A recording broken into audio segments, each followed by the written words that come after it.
Here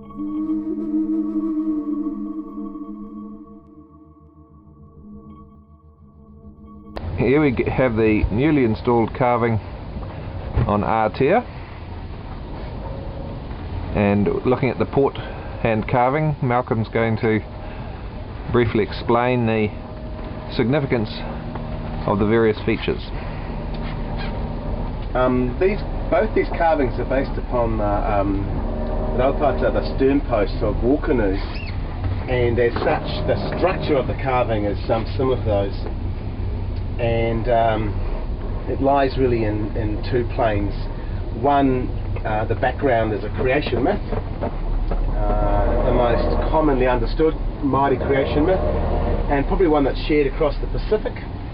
And then it has two other outstanding figures, this figure here, and on that side a similar figure which I'll explain later.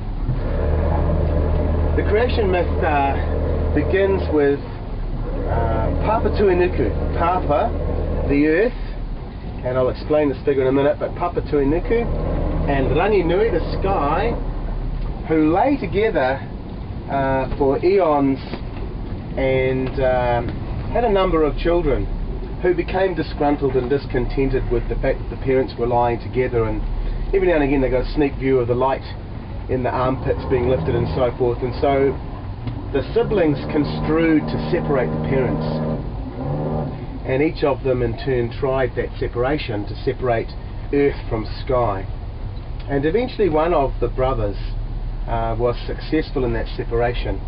His name was Tane Mahuta, and Tane managed to separate his parents in essence because he lay his back against his mother and that she allowed the separation.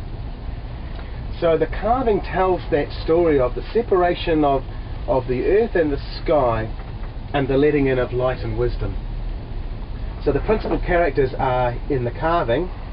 This figure here is Papa Tuinuku. This is her mouth and her head. And if we look here at the spiral, Rauru, which is the spiral at the shoulder, round to the arm and into the hand, and then down her body line, a hip joint, it's the spiral for movement at the hip, down into a stylized foot with the toes. And she's lying on her stomach. After the separation, she grieved for her husband, and the brothers variously turned her over so that she was lying face down and wasn't always looking at her partner. Then we have this figure here, which is really a very stylized figure, starting here, elongated all the way through to here.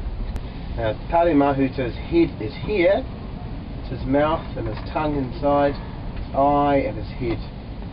So head down, and then the long elongated limbs stretching up, pushing up into Ranginui, the sky god, braced in Papa Tuinuku at the earth.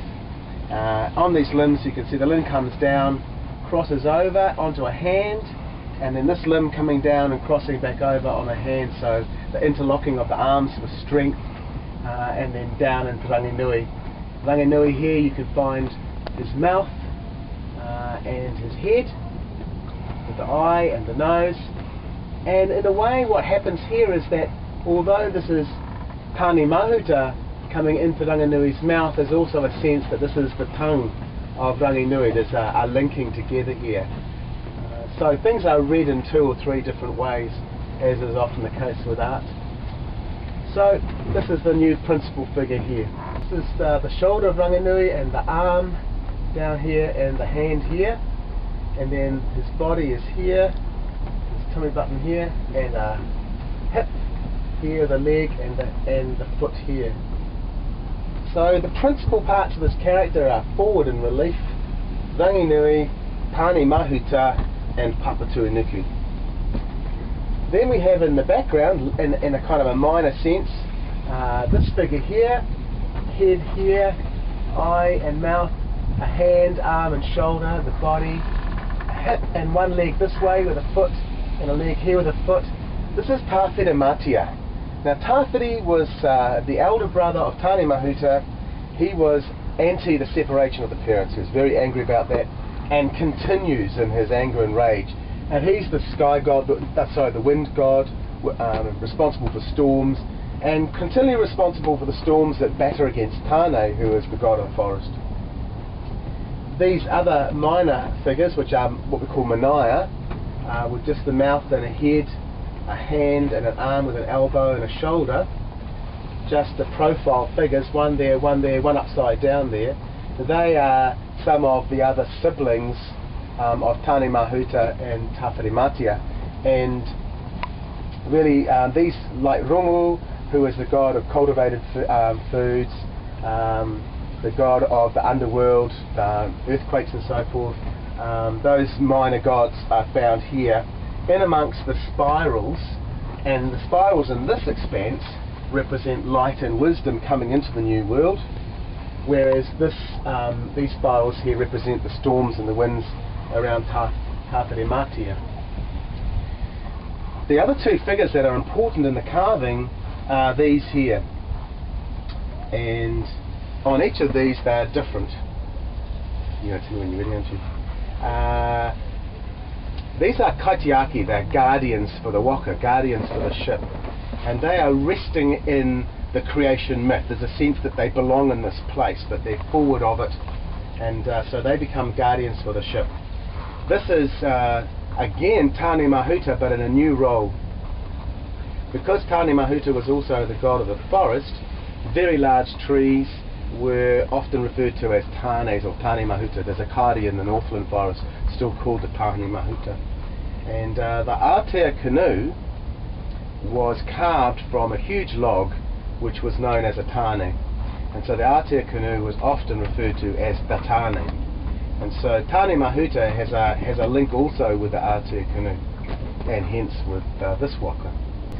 This character on this side that shares the same kind of body line, but a more naturalistic hand and certainly a naturalistic head, is a representation of Turi. Now, Turi was the captain of the Aotea waka that came to New Zealand, hence his place in these carvings. And again, a kaitiaki, a guardian for the yacht, but much more naturalistic, showing a chiefly moko, and both of them carry a greenstone pendant, just out of interest, again a sign of prestige and mana, a sign of authority in the community. The other things just briefly of interest, the Rauru, the spirals in Māoridom, always double spirals. So, and there's a number of different sorts of spirals here. There's these ones here, these very plain interlocking spirals here, but also larger, more intricate spirals found up in these points as well. Again, showing points of linkage or joinage usually. So in here, probably the hip and the elbow of the arm, these two spirals, just as this spiral and this spiral are found at points of linkage or hinging. Otherwise, the notching is called tuara kuri, dog-tooth notch, and that's the predominant notch in the carvings. On a stern post of a war canoe, this filigreed effect would have happened all through the spiralling, and I didn't do that. It didn't seem warranted, and also the thickness of the carving isn't such that it could sustain the strength of filigree work all through here. So there you are. One creation myth.